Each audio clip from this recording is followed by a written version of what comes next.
have Roiro, where we are doing 1,200 units. I'm glad to report that we have finalized the issue of relocation of the people who are there.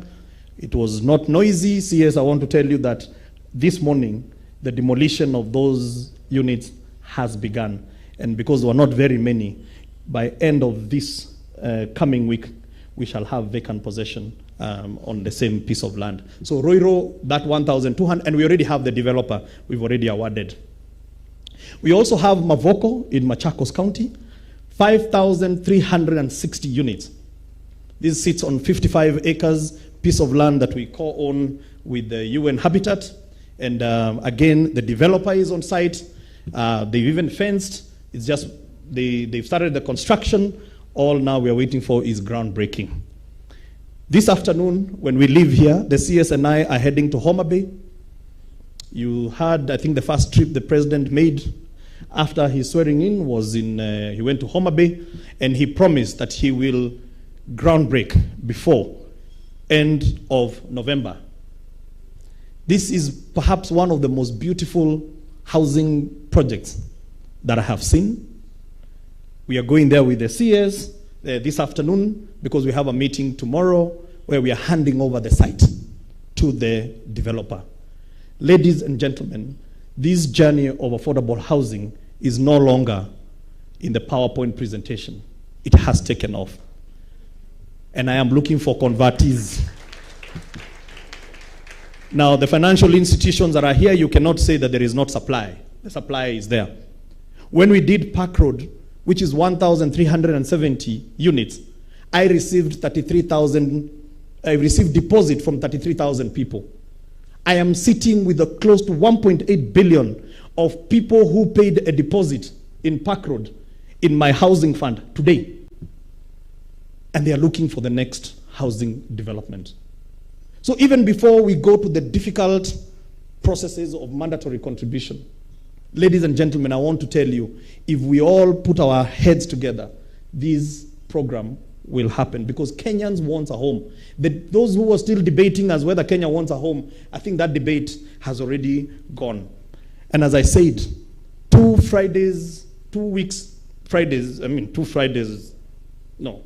weeks ago, Friday. Kizungu imekuwa ngumu. We published 66 projects. I'm sure you have seen them. And we have been inundated by the number of people, some of you in here, who are expressing an interest, asking for a little bit of time so that you can form your consortium. We have given you extension of time. We are considering, because there is still some of you who are looking for international partners and are asking us, give us a little bit more time so that we can be able to have quality bidders. As I said, the 66 projects represents the face of this country. So today, if you live in Marsabit or Maralal, there is a project for you. But what is going to amaze you is the next pipeline. It's even better. It's better quality, bigger chunks. So this journey has taken off, ladies and gentlemen. All we are asking now is we fix the few issues that we have, but let us not get stuck in the world of the perfect. We will perfect it as we go. God bless you, and I really appreciate your partnership. And it is now my great pleasure to invite my colleague, the PS for the National Treasury, who's one of our biggest enablers, to come and give his remarks. Thank you so much.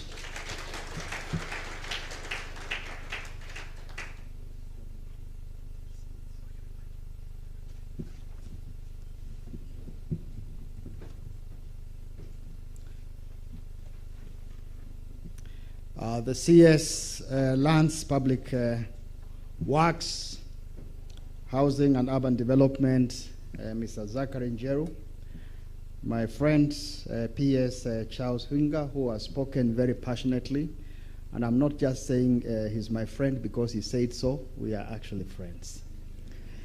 I want to recognize CEO KMRC, John Oltetia, and the other CEOs who are here.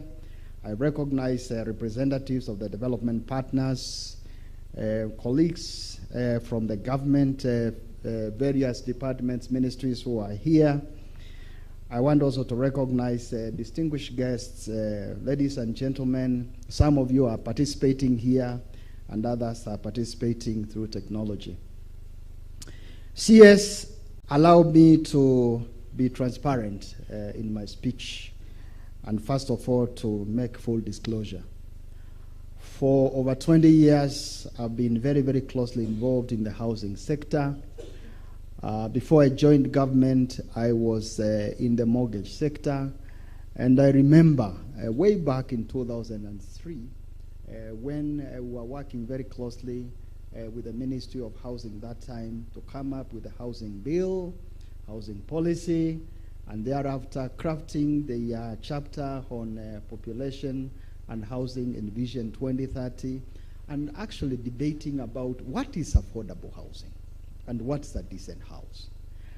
But my brothers and sisters, allow me to say, listening to the PS talking, listening also to Oltetia in his initial remarks, I'm happy that some of the things that we were thinking about, we were crafting in the mid-2000s, from 2003 to 2007, I can see them coming to fruition now.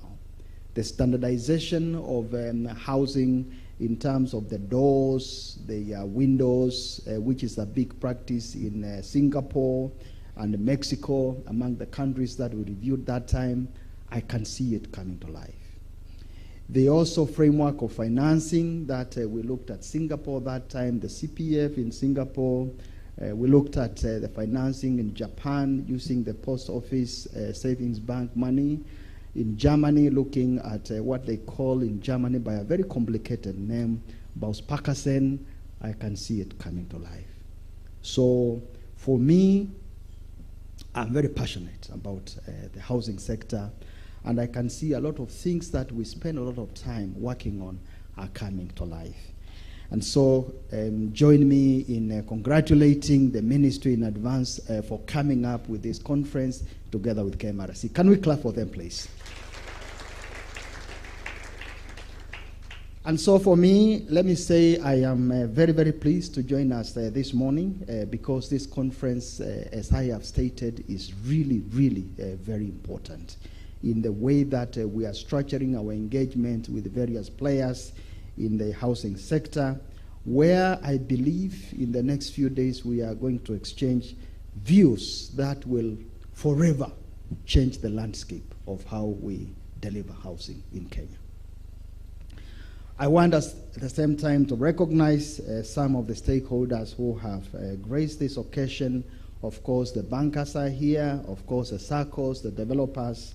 I want to recognize DFIs, Development Finance Institution, members of the academia, and also our colleagues in various government ministries, departments and agencies, and county governments as well, because where we are building houses, there is a county government there. So these are very important players as we engage in this area of delivering housing. Obviously, the National Treasury has worked very, very closely through KMRC with the World Bank, and I want to say thank you very much to World Bank for this special partnership which has brought us to this level. And so, friends, let me just air the point that we all know about the disappointing status of the fact that majority of Kenyans, of course, up to now, they can't afford to own a decent house. And so this poses and raises a lot of questions. But in the interest of time, I'll just pose two questions. One of the questions that we should endeavor to answer is what, and CS, allow me to repeat, what should we do differently so that we can enhance the supply of affordable housing? What is this, or what are these things that we should do differently? Because we have tried for a long time, and we haven't yet gotten there. So that question has to be answered by the time we are through with this conference. Allow me, CS, to pose another question, that how can we ensure that the projects to deliver affordable houses make a business case for the financiers, both to the private sector as developers and also to the end buyers. And when we are talking about business case, and especially to the end buyers, it is the cost element, of course, without compromising on quality. So what is this that we can do? And I believe if we engage in answering those two questions, we will have something to walk out of this conference with. And so, to help us answer these questions, I see we have appropriately themed this conference in terms of very strong word of unleashing. I mean, if you look at the dictionary, what unleashing means, I think it has got more meaning than just letting something happen. It's a big thing. So unleashing affordable housing potential so that we can drive economic growth. These are substantive phrases that are being used. And I believe as we live to the theme of this conference, we shall be able to answer the questions that are posed earlier on. So let us, as we engage, be very candid in our discussions. I hope that we'll be able to come up with solutions that are not academic, solutions that are not wishful, and solutions that can be implemented, and not just by the government. But I want to recognize that, as my colleague and my friend has said, delivering of houses is a complex journey. It's a complex undertaking. So we need every stakeholder who has a part to play in this journey to come up and tell us the truth about what makes us not deliver decent houses which are affordable to our people. And so, because private sector has a large part to play, I want to urge us all in the private sector, where I spend most of my time before joining government, I think to take up the resolutions that come up in the conference, and let us see how we can together implement those proposals, so that then when we are going the journey of PS and CS, enabling His Excellency the President to go and break ground every week, then we have got some results from this conference to show in terms of how we have made it possible for those houses to be developed, to be made available in a decent manner, and houses which are affordable. I want to say that it is true that obviously for a long time Kenya has witnessed a large increase in the demand for housing, which obviously it's unfortunate that we have not been able to meet that increasing demand. And so the other thing that, of course, we all know is that this demand-supply gap is mostly pronounced at the lower end of the housing market, and as a result of which, and we are not proud of this, that the lower income households have little access to decent housing. And so even though we have been producing about 50,000 units or so every year in the last few years, I believe we are leaving a lot of our citizens at the lower end of the bracket not being able to benefit from these additional housing units that have been developed. So I hope in our discussions we'll be able to provide a lasting solution to this problem. And so if I can just use some economics terminology, I believe that this is a sign of market failure. And so that is why we have to work together, the government and yourselves as private sector, development partners, and all the actors in this space, to have this discussion so that we can come up with interventions in the housing market to make it more responsive to demand, especially at the lower income segment. And so this kind of thinking is the one that led to the establishment of KMRC, that is Kenya Mortgage Refinance Company, which obviously through what it has been able to do, we heard earlier on that we are able now to get loans extended on the housing sector to citizens at below 10% interest rate, which was never been the case before. So let me congratulate, actually, from where I sit, KMRC for that aspect, for that deed, and also recognize the fact that to date, KMRC has made available over 7 billion Kenya shillings loans, which have supported significantly the housing sector. So I want also to say that although Kenya has a relatively small market in terms of the mortgage finance, this actually is looking to grow. And it is engagements like this that are going to make it grow so that it is competitive. Because if you look at Vision 2030, we say that Kenya should be a globally competitive country.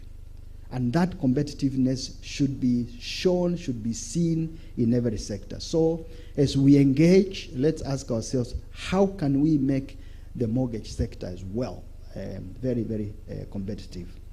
And so I just want to call on the financial institutions that play a big role in that space, the banks, the microfinance banks as well, the savings and credit cooperative organizations called SACCOs in this part of the world, to play a big role in this space. Obviously, when you compare the statistics that we have on the mortgages that are outstanding at about 245 billion, that is actually very low when you look at our GDP as a country, because that is just about 2% of our GDP. Now, when you compare that with South Africa, the statistics show that South Africa does all over 20% of their GDP in terms of mortgages. So why this big gap? I mean, what are we missing in terms of growing our mortgage sector so that it is synonymous with our level of development as our country? And so there is a lot of work to do in the financing space. And I'm sure us putting our minds together and the challenges that we are putting to ourselves will be able to resolve some of these challenges and provide solutions that are necessary. I want also to say that finding opportunities for the lower income segment so that they can gain access to housing is indeed very critical, because this is what has eluded us for a long time.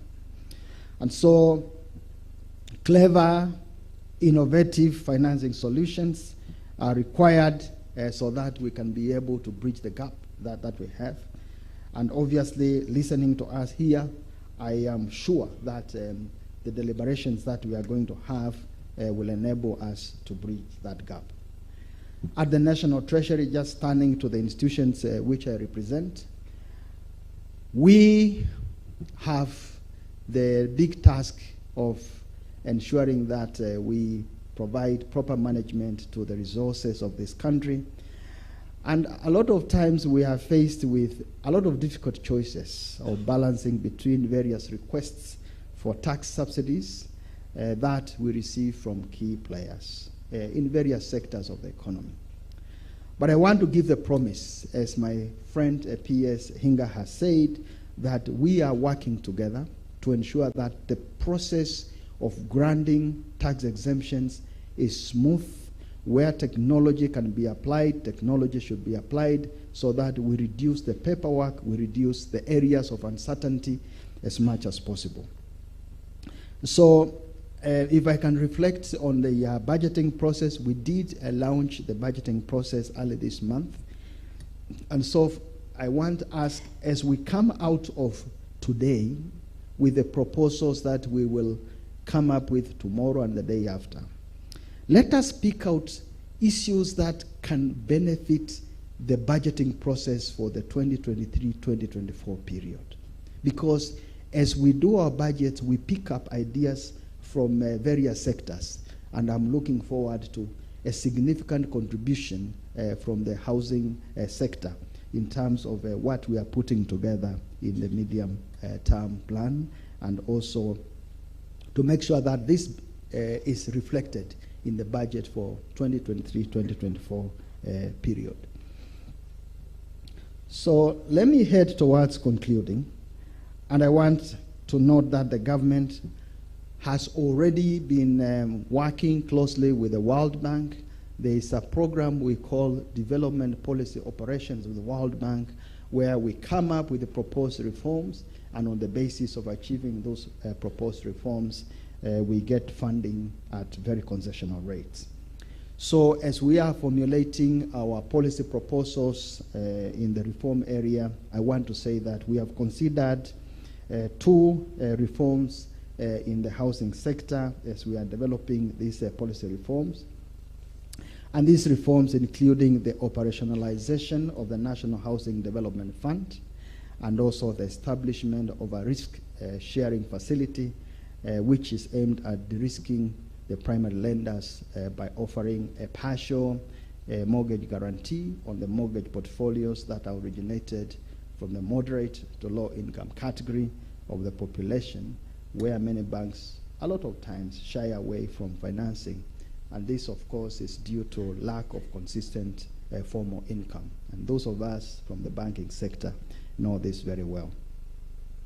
So CS, allow me to conclude and remind us that we have to take stock of the achievements that were made so far. We need to critically review the existing obstacles that are hindering the delivery of affordable housing, and also come up with very clear proposals on how to address them. And I've given us an indication of the budgeting process in the government sector.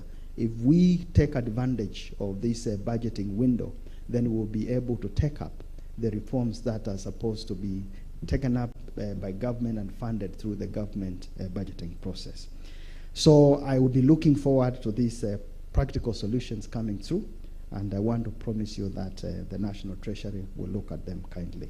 Let me also reiterate that the government support on initiatives that are geared towards achieving the affordable housing agenda are very clear. So as a key stakeholder and as a shareholder of KMRC, I want to say that we will continue offering our support to enable this institution, that is KMRC, to access funding from DFIs and other funders at concessional rates, and this should be passed on for the benefit of the end borrowers who should access mortgage loans at even lower rates, and I'm really looking forward to this. Lastly, the National Treasury is looking forward to work with all the stakeholders in the housing sector to transform the affordable housing space and uplift the dignity of our citizens through affordable home ownership. So this way, working together, we will make our country great and will enable our people to have decent homes which contribute to a lot of things in terms of better livelihoods and so on and so forth. With those many remarks, I want to say asante sana, God bless us all. And it's now my singular pleasure to invite the Cabinet Secretary to come and address us in this meeting so that he can make the keynote address. Cabinet Secretary, karibu sana.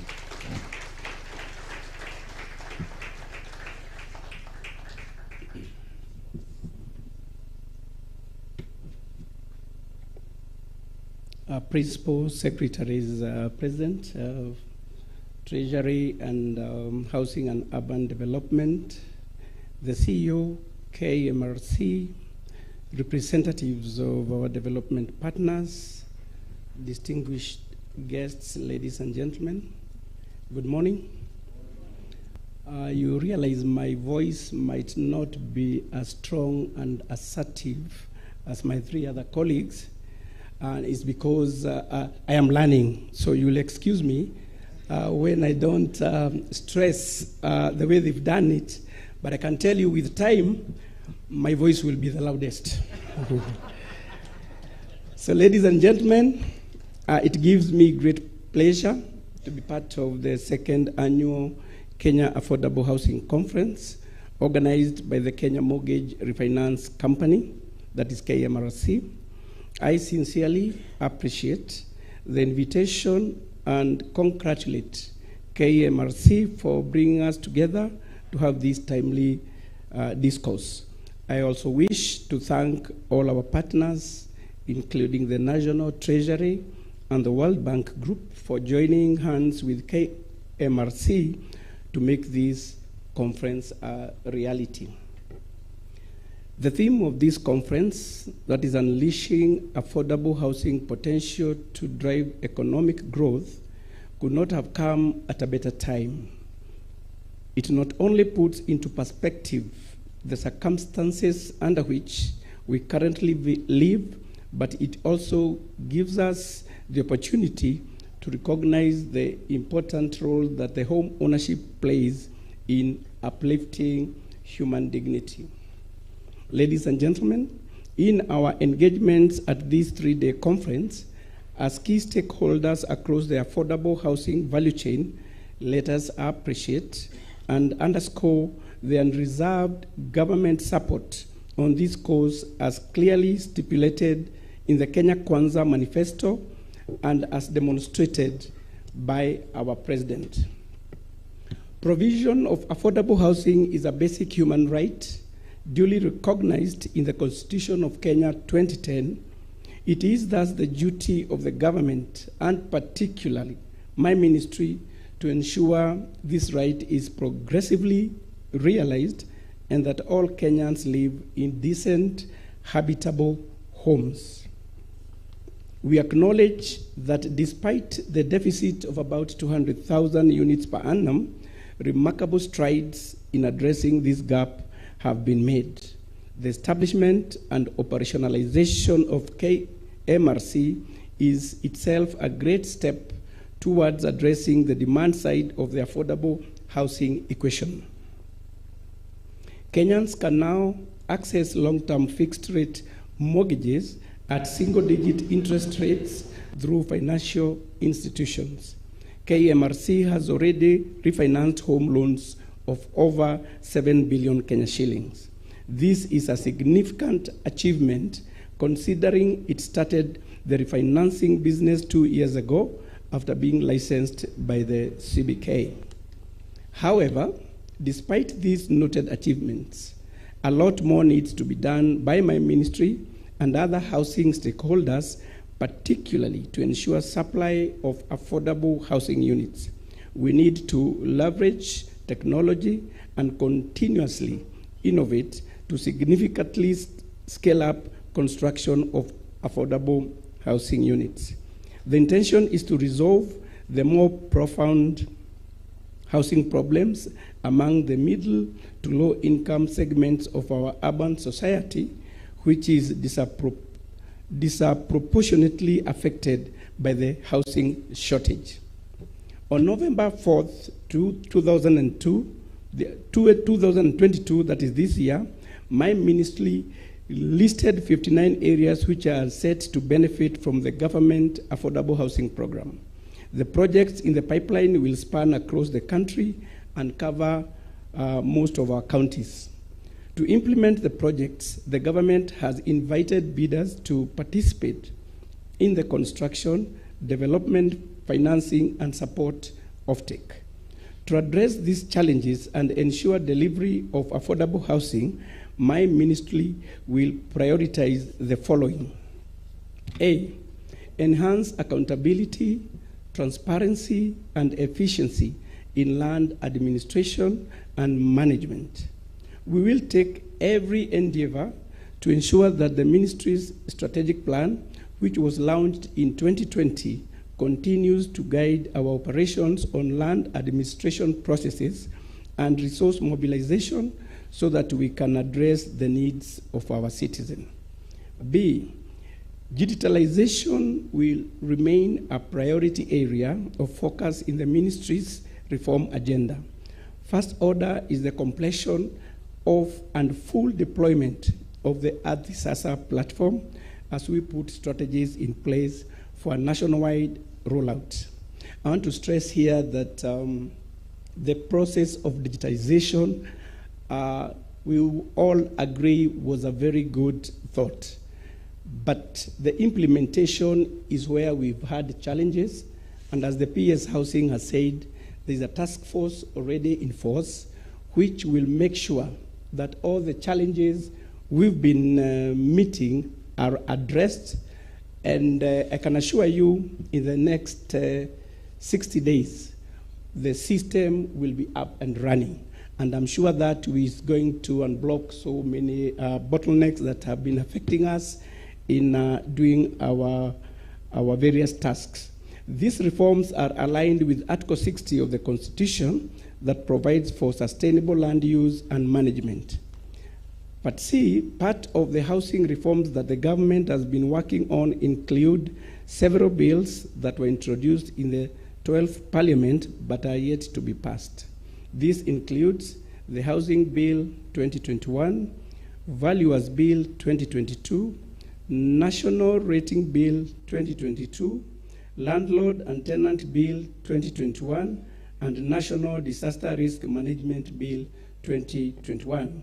We shall work with all the stakeholders to have these bills finalized and reintroduced in the 13th Parliament for enactment.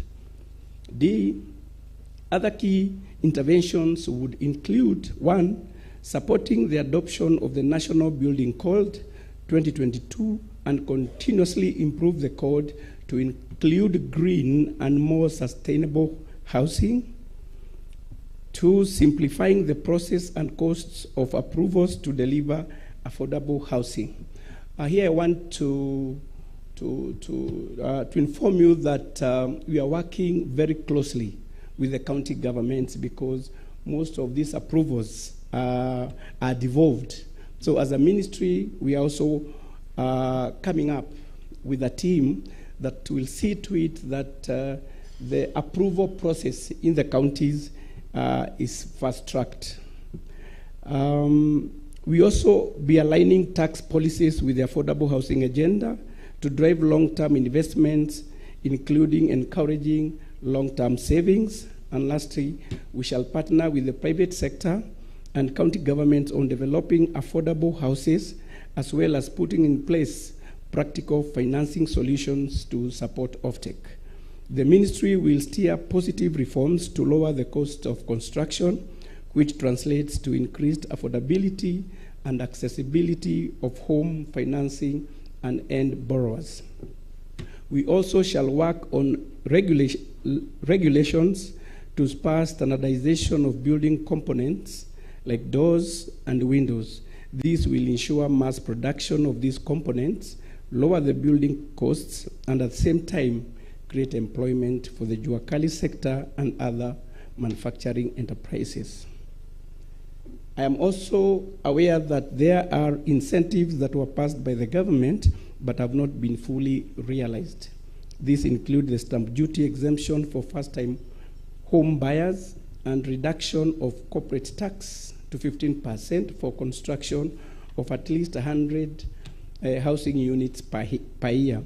We shall work together as government to put the necessary guidelines in place to ensure these benefits are realized.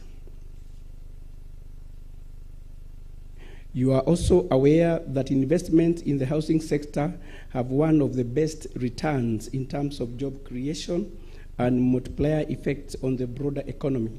Specifically, investment in affordable housing has strong multiplier effect given the number of linked sectors: raw materials, construction, finished goods, and financial services.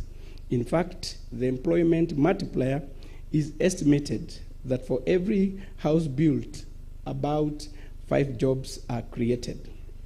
Home ownership also prevents vulnerable households from falling into poverty by providing an asset that can be leveraged to obtain credit.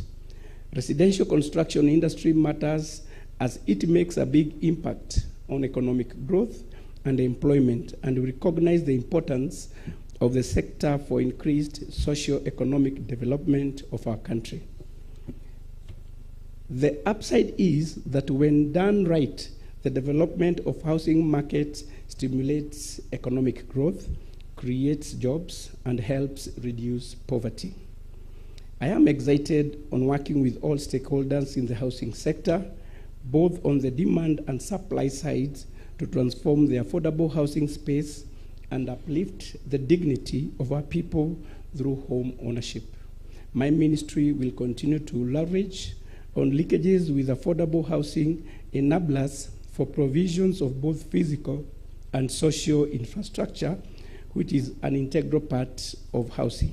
We are also committed as a ministry to reviewing the policies and legislations that will create an enabling environment to spur growth in the housing sector.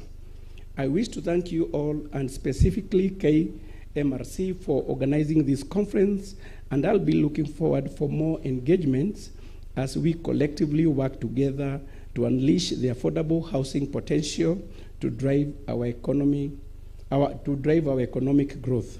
Finally, I want to thank KMRC for conceptualizing and making this conference a success. I also wish to thank the World Bank and the National Treasury for supporting this great initiative. We equally appreciate and commend all of you for joining us on this important occasion. Ladies and gentlemen, it is now my pleasure to declare the second Kenya Housing Conference officially opened. Thank you.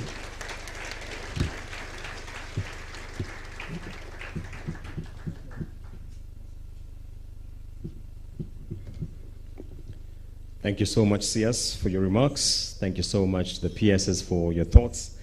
As we kick off this Affordable Housing Conference, thank you, Joe, for your opening remarks. Because this gentleman will be leaving right after this, we had agreed that we'll have a very quick session of Q&A in case you have any questions, specifically to either PS Treasury or the CS. We are happy to take them, and I can see PS Hinga is also joining us again. So you just shoot up your hand, and we are happy to take your question. There's a lady here, one of my ushers will assist you with a microphone. Introduce yourself, with which institution, and shoot your question. Good morning, my name is Sharon Mosin with Credit Bank. I just have a question regarding the affordable housing program. So I'm curious to know if you have any green building standards. Are any considerations, have there been any considerations made in terms of incorporating green standards in terms of lighting and all the other principles? Yeah, thank you. Thank you for that question, Sharon. A question on green standards. Any other before we take that? There's a gentleman there, please. Oh, I've enjoyed the presentation so much so far.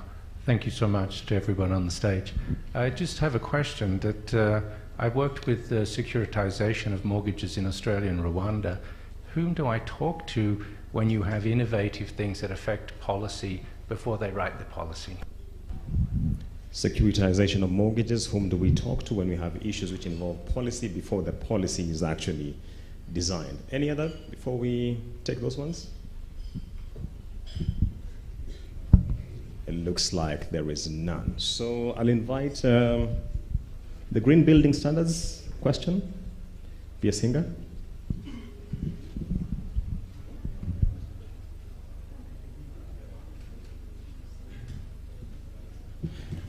Thank you very much, Sharon from Credit Bank. If you listen to my speech, I said that as a ministry we have adopted the IFC EDGE building standards. And if you want some more information, we can be able to share that with you. Even if you look at the RFP documents for the 66 parcels of land that we released, that is one of the requirements that now you need to comply to this IFC EDGE building standards. On the securitization, in terms of the policy, between myself and the PS National Treasury, of course, with KMRC, we should be able to hear you out and also accommodate some of the innovative ideas. We are in discussions, even as we speak right now, on some of the innovations around the securitization, that is both on the mortgages as well as on the asset-backed securitization, which is something that we are working on. Thank you.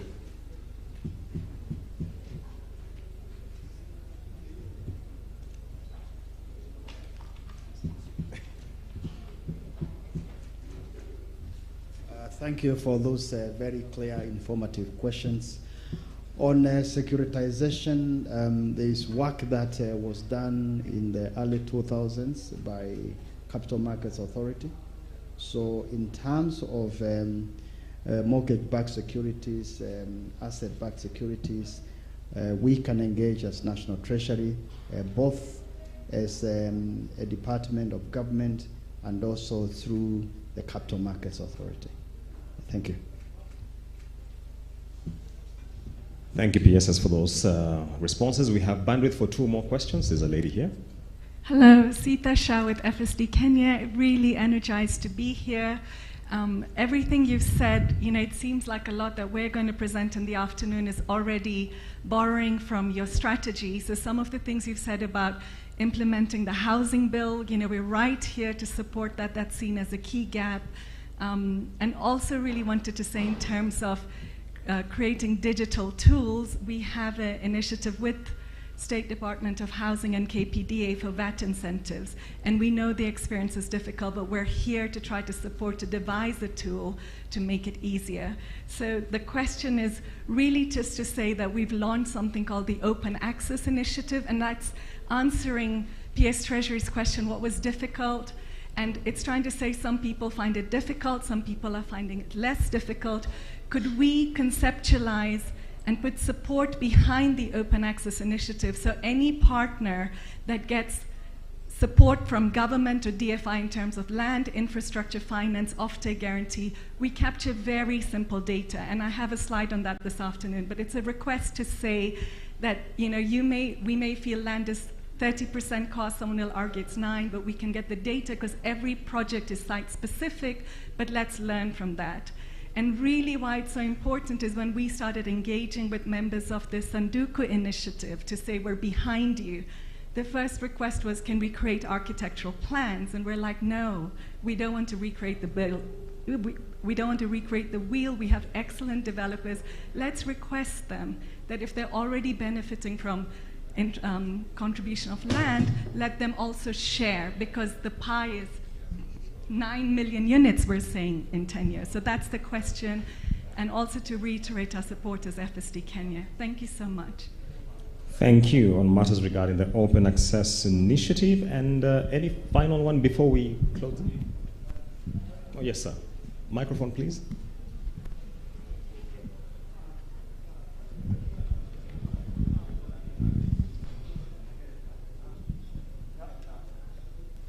Yeah, thank you. Good morning. My name is Tyrus Muthida from NCBA Bank. Congratulations on, I think, the work that is going on, and particularly on your reappointment, Mr. Charles. I think it just speaks to the importance that this agenda had, and I think it transcends administrations and so on. Also delighted to hear about Athi Sasa. I think, Bwana CS, I think it's beyond even affordable housing. I think it's impacting a lot of commerce, because there's a lot of transactions that we cannot execute because as we await for perfections of security. So delighted to hear that the 60 days, it will be sorted. Hopefully the 60 days started a few days ago.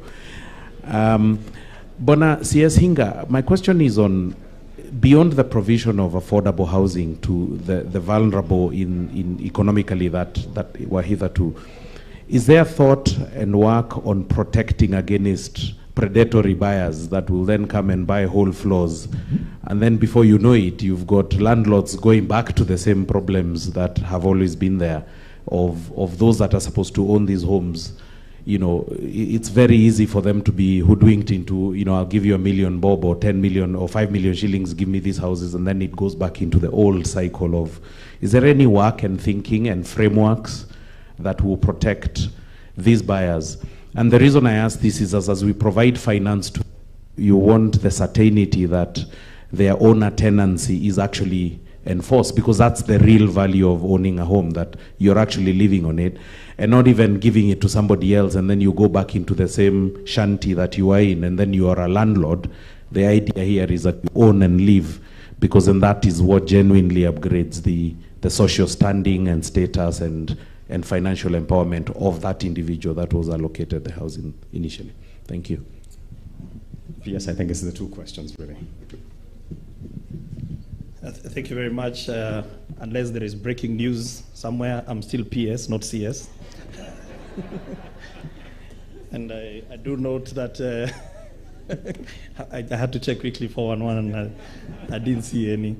And just also to say, those who are asking which church I go to, I'll be able to share it with you as one of the lone survivors.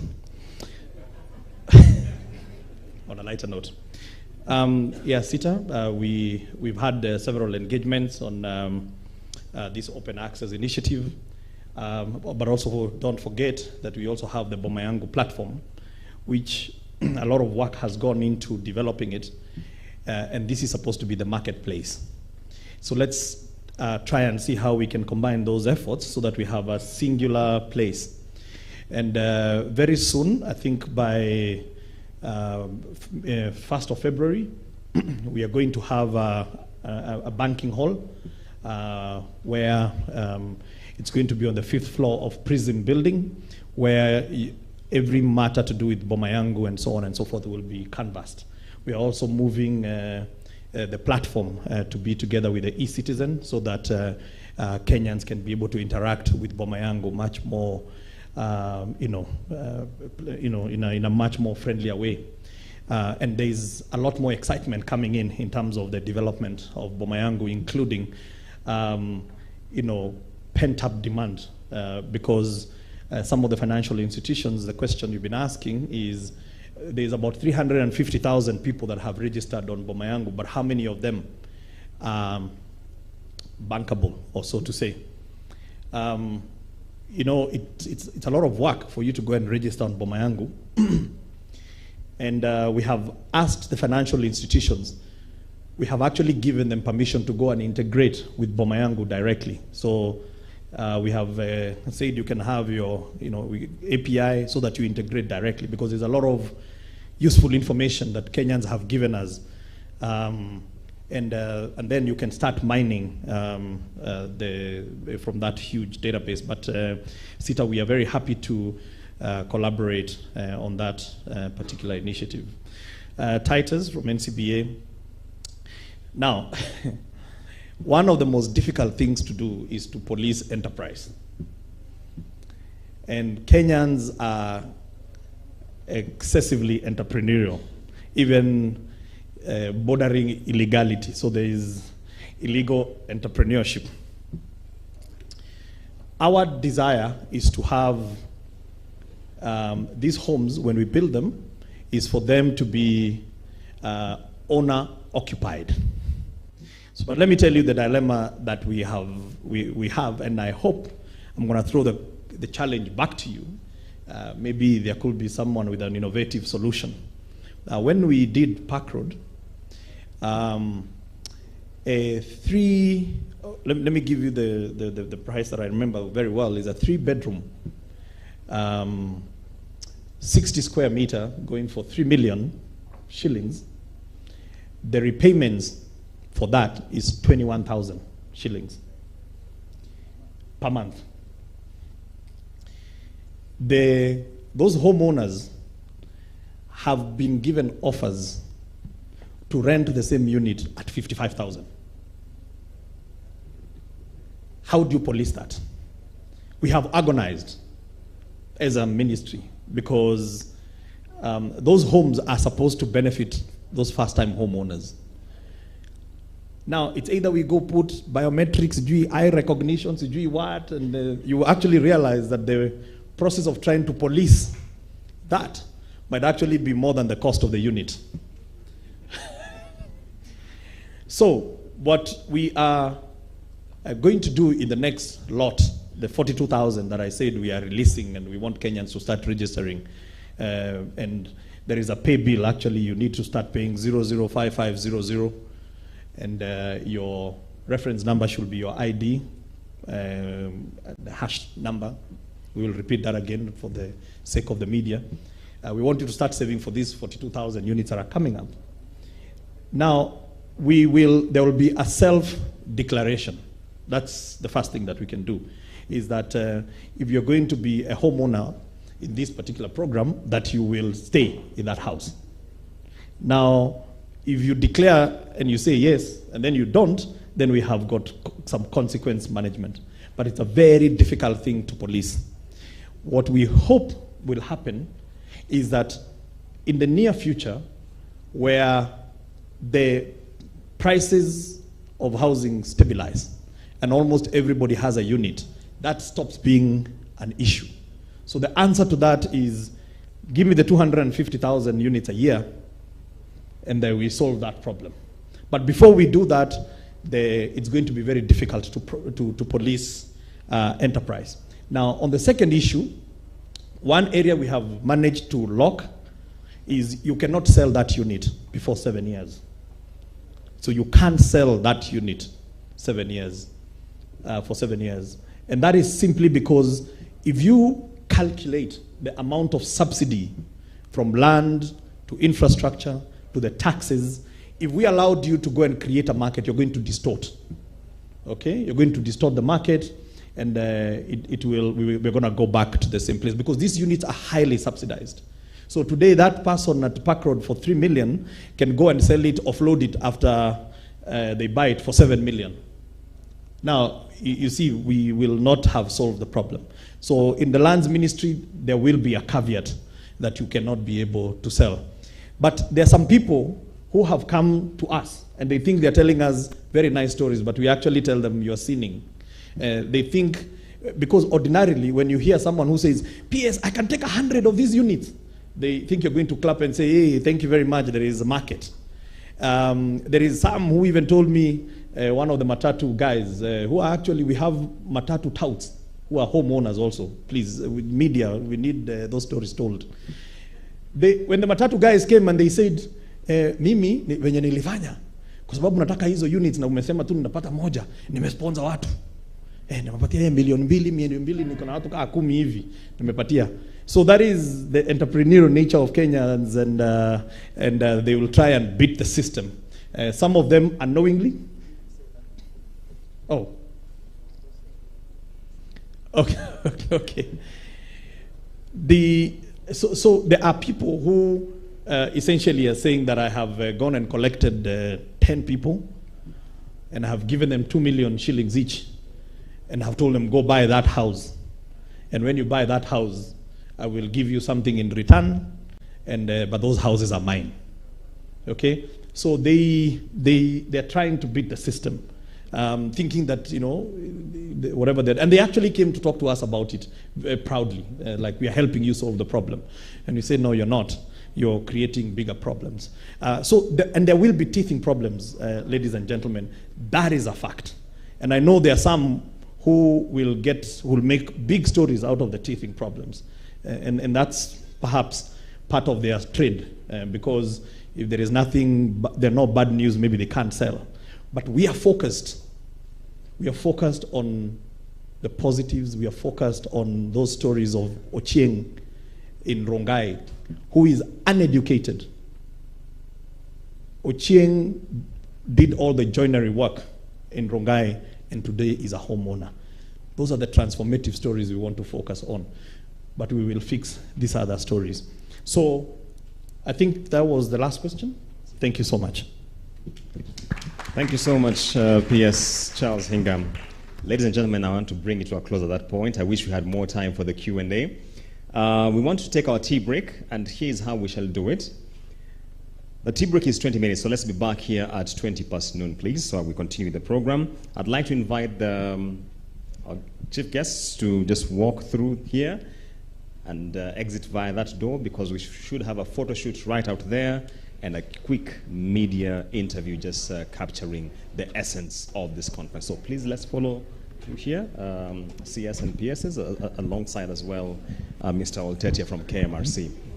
To the rest of us, let's remain settled down until they exit. Then we shall be able to go and grab a cup of tea, which is just served outside here. And let's be back here at 20 past noon so that we continue with our agenda for the day. Thank you. Thank you. This way, sir. Yeah. It will be more convenient here, CS. Yeah. Right out here, we shall have a photo shoot, and then we have a quick media engagement. Thank you so much.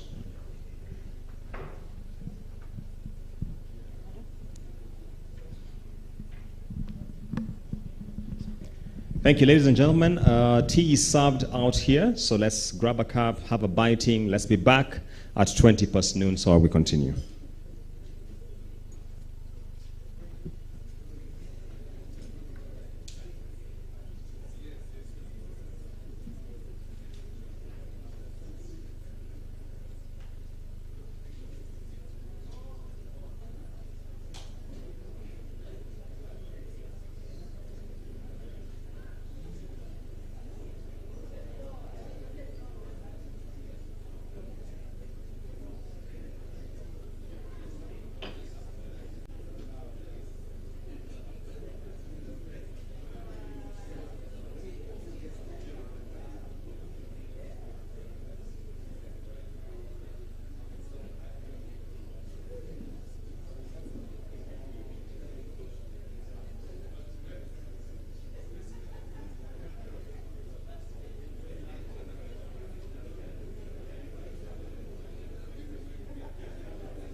You're free to come with your tea and your bitings.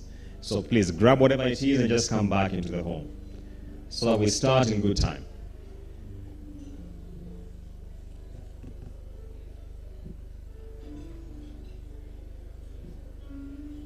Once again, let's begin getting back into the hall, please.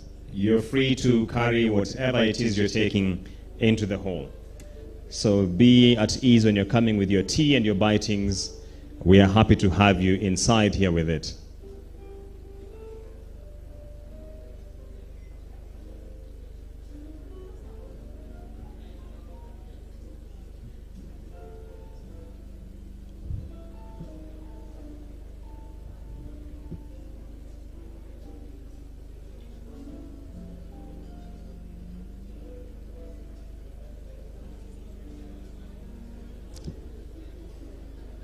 Let's begin getting back into the hall, please. Ladies and gentlemen, let's make our way back into the hall so we continue our program.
Let's get back in, ladies and gentlemen. Let's get back in. Let's settle down so that we continue with our program.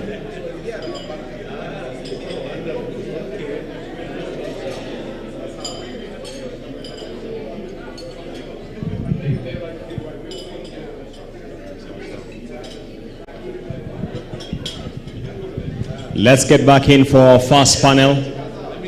Would like to continue. Ladies and gentlemen,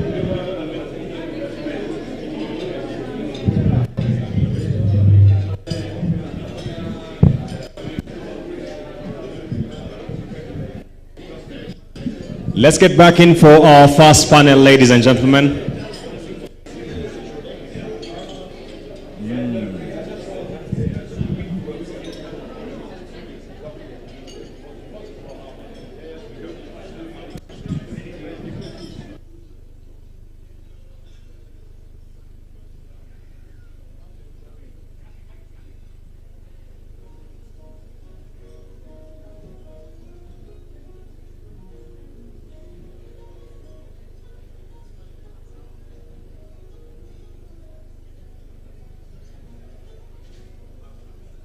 Let's get back in.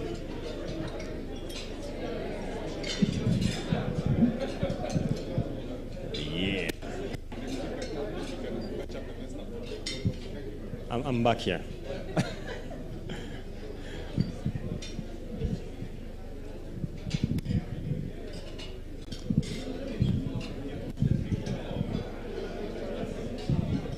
Let's settle in.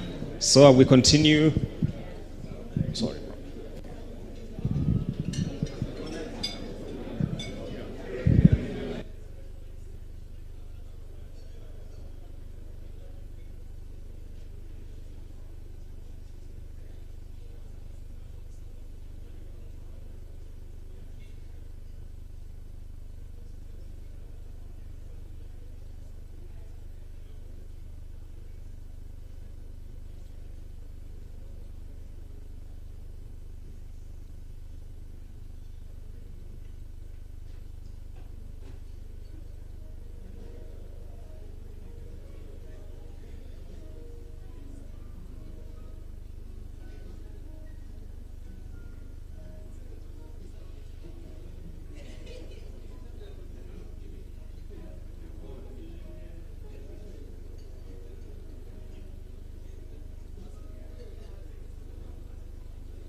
Let's settle down so we continue with our program.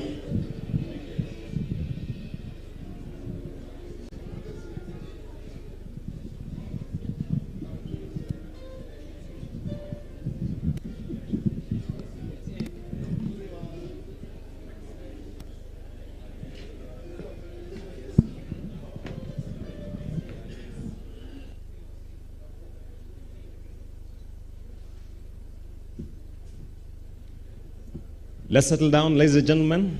Asanteni sana for grabbing whatever it is you are getting and getting back to the hall.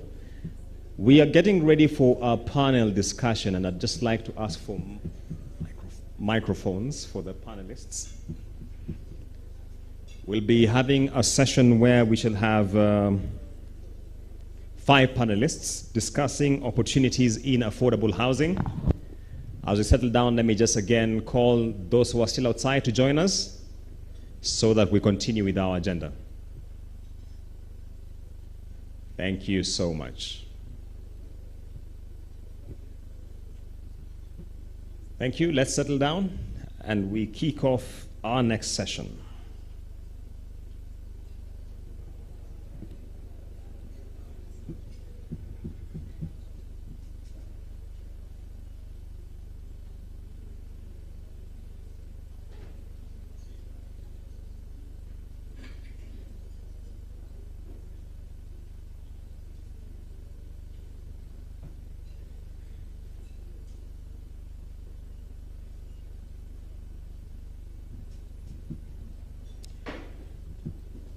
Great. Our discussion on opportunities in affordable housing will be moderated by Geoffrey Mwaura from the Kenya Mortgage Refinance Company. I'd like to welcome him on set to join me.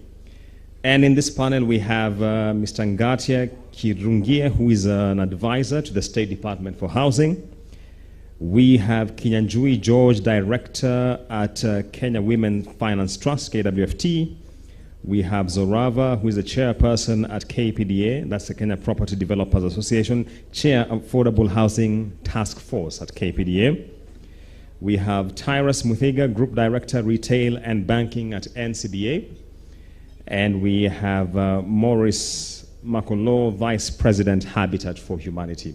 So let me welcome them to join me on stage so that we kickstart our conversation. This conversation should be lasting 40 minutes. And we shall try to adhere to that prescription.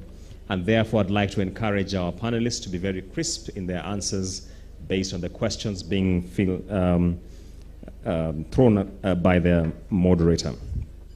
Thereafter, we shall have a presentation from the World Bank Group on housing finance global perspectives, after which we shall have a very quick Q&A and we get into our lunch break. So we will try to really be lean on time in this session.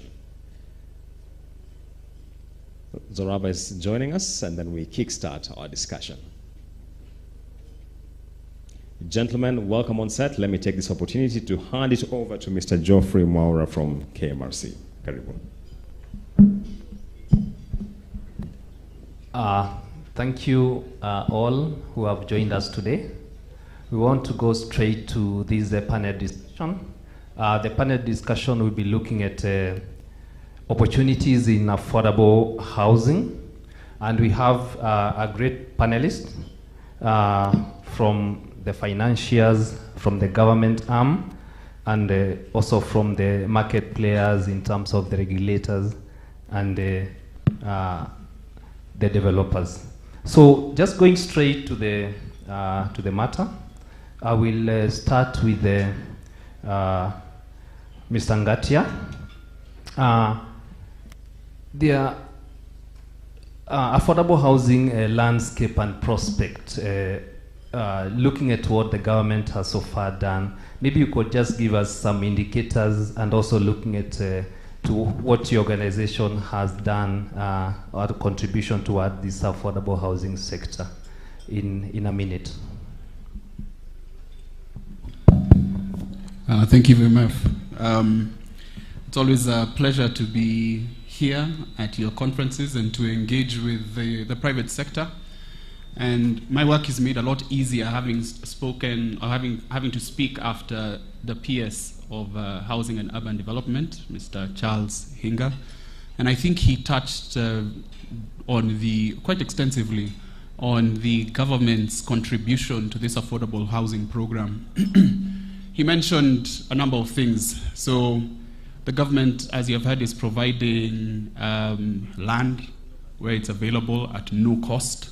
And we are saying that the value of that, we can easily put it at about 20, 25, almost 30%. We have the bulk infrastructure, because land on its own would require significant investment in terms of the services such as the water, power, sewerage systems. So the government has committed to provide that as well. Then there is the incentives that are in place. These are primarily tax incentives. For both the demand side, here we are looking at the buyers of the units, so stamp duty exemptions, but we also have on the supply side to bring down the cost of construction, so VAT exemptions and the likes. So governments, essentially their contribution is to create that enabling environment to ensure that home ownership is achievable by all. So in terms of bringing down the cost of construction and making end-user finance affordable. But at the end of the day, the affordable housing program is a private sector-led initiative. The development of these projects and the financing of the same, as well as the end users, is coming from the private sector. And that's very important to that, affordable housing we view and we are ensuring is a lucrative business opportunity for the private sector to participate in. And so, I'm very, very, very happy to be here at on this panel and this conference so we can actually highlight and speak more about that. Thank you very much, Jeff. Thank you, Ngatia. And taking the cue, George Kinyanjui from Kenya Women Finance Trust. You've been championing micro-housing as an opportunity to scale up affordable housing. What are some of the opportunities that you can tell us that exist, and what is your organization doing to bring some impact in this sector? Especially, what are some of the recent developments, and what do you hope to see in future to make this sector more vibrant and be able to reach the intended beneficiaries? Thank you and good morning. First of all, my name is George Kinyanjui. I work for Kenya Women Microfinance Bank. I work for women, and I'm honored this morning to talk about affordable housing because our clientele is actually women. We work with women. So and you can imagine the dream of any woman is to own a home. Wherever, every woman, when they have a home, they are very, very comfortable. I would not talk about on behalf of men, but I know we have built quite a number of houses for women, And I'm very honored this morning. First of all, KWFT is the only microfinance bank for women. And our activities are more in rural areas. And we have over 229 branches. And our model is not more on mortgages. It's more on rural housing. Because, like I would say, that from 2014, we have been building houses for women. Women do not have mortgages, and the people in the rural areas cannot afford mortgages. What happens is that in KWFT, the clients build their houses at the way they can afford. We call it incremental housing, micro housing. The house may not be as big as this, but it is a dream of this customer.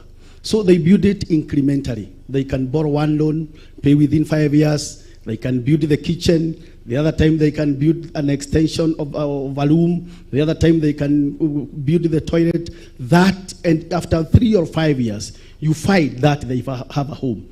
So I would say for us, we are privileged that when you go to the rural areas, you find there are people, areas, you go to those homes, you find the clients are very, very comfortable. And that is what we continue doing to this day. Thank you. Thank you, and we can already feel the passion in making the woman own a home. Advocacy is a critical component of this, making sure that we are able to drive down the cost of housing. And KPDA has been in the forefront of this. Mr. Zorava, maybe you can talk to us about what kind of advocacy and what do you intend to see happening in this sector to make it more vibrant. Wonderful, thank you so much. And it's a pleasure to be here today and be talking about affordable housing. So at the KPDA, in the Affordable Housing Task Force, we have 3 main program areas that I'm hoping to share. The first program area is in supply. There we work with developers through our capacity building program. And the idea is to make them more bankable, build their capacity, make their developments more institutional, so we can bring in institutional investors, and we also link them to capital. So we have our next set of workshops launching in the new year, and they touch on things like financing, land and legal, sustainable design, etc. The second program area is in demand. So our 3 are supply, demand, and policy. So in demand, we have 2 sub-program areas. One is on rental housing, and that's a collaboration with the REITs Association, the NSC, on a REITs incubator. And that program is really to help bring more affordable housing REITs to the market so we can see more rental housing in the market. The second part on demand is around housing finance for SACCOs. That project is a bit more in the design phase right now, but it's about low-income mortgages. The third program area is in policy, and in policy we work on 2 fronts. National level policy, we focus heavily on incentives. So I think Gatia mentioned about incentives program at the State Department of Housing. We work to bring developers to the incentives program so we can help enable them to access those incentives. And then the second part of our policy program is at the county level, where we work on county urbanization. And so there we are participating in and supporting various projects that are focused on county urban development, whether it be on infrastructure development, urban planning, sustainable urban planning. So that's the last area of focus. We're clearly very excited about affordable housing. I think largely the housing sector has been driven by the private sector, and as we try to enable developers to work further down market, we recognize that sometimes support programs or incentives are required. So we're there to help design programs and educate the private sector on these programs. Thanks a lot. Thank you, Zorava. Moving on to the financing, just looking at the financing and on affordable housing, the value chain. NCBA has been a big participant in that sector. Tyrus, maybe you could just talk to us about what NCBA is doing to bring affordable housing realization to Kenyans. Yeah, thanks, George. Good morning, everyone. Again, a pleasure to be here. I think this is a great conversation to be having. As the CS said, we have a a great opportunity and so on. Anyway, so at NCBA, I think we are facilitating the sector in a couple of ways. One is developers. So creating finance solutions that enable people that have projects to execute the finance in whatever way they want. And the conversations going on include even those large projects in government sector, because ultimately there's a contractor that needs finance. And so banks have the ability to, to curate that, and NCBA is participating in that. At the artisan level, I think enabling those that will supply the larger contractor, whether it's, as we had, windows, doors, transport solutions. We are a large player in the asset finance space, and so all of that, is an area. But also more pertinently as well is to create the demand. So by provision of affordable mortgages, we have two products in play, one at 9.5%, the other one at 9.9%. We're offering some of the longest tenors in the market, up to 25 years, up to 105% as well. And those solutions, what they do is, sometimes we just focus on the interest rate on a mortgage and forget there's actually cost of actually buying a house, stamp duties, valuations, what have you. So, in providing solutions on the retail sector, what I think excites me in this sector is also the conversations with a lot of developers. If I put up this house, will you provide mortgages that guarantee that I can sell the houses? And that's something that we're quite keen on doing, because we think there is a market. If COVID taught us anything, is that the housing sector, at the bottom is the one that is always occupied, because if you can't afford a house costing 50,000 shillings a month, you can surely afford 20,000. And if you can't afford 20,000, you can find one for 15. So I think we're playing in all throughout the value chain, enabling large products, enabling suppliers to those projects, and enabling off-takers, of those units once they're ready. Thank you, Tyrus. And I know you are part of the financing arrangement with KMRC, and we believe that is actually a solution that we are offering to this market to bring down the cost. And the cost looks at the tenor and also the interest rate. Because when you stretch some of these mortgages to a longer tenor, then you bring affordability to this market. Makalo, Habitat for Humanity is a champion of inclusiveness in financial inclusiveness in this market. Tell us what your organization is doing, contribution to this affordable housing sector, and also what are some of the recent developments that you've undertaken. Thank you so much, Geoffrey. First, allow me to congratulate KMRC on this conversation. It is a second, which means that you've gained some momentum. I wish you all the best in getting even the third and the fourth and many others. But between the conversations, I hope there is some action, not just talk. We certainly hope that we can walk the talk with you, and that's why we are very pleased that we have a memorandum of understanding with KMRC. We have a similar one with your sister organization in Tanzania. So this really are kind of a set of things that we are doing. But what is Habitat for Humanity? Founded in 1976, and since that time, with the presence in the US, our headquarters, and in 70 other countries around the world, including Africa, we believe that everyone, and underline everyone, deserves a place to call home. And by the way, Geoffrey, when we speak about this, and beginning with where my brother started banking on women, there's a sense in which we should be, I guess, embarrassed that we have too male-dominated. The first panel was all male. This panel is all male. I think that's a problem. Yeah. But I think it is an opportunity, too, to really just shine a light on the distance that we still have to travel to get our inclusion agenda. And let's focus on that. Because home, for us, is not just four walls and a roof. Home is where young dreams and aspirations are incubated. Hope is protection, especially for women, as he talked about, for young people. As my brother has referred to COVID, home were the recovery centers. They're learning institutions. They are now workspaces. So this is really a critical conversation. So for us at Habitat for Humanity, we approach this from 4 areas. One is affordability. What is the cost?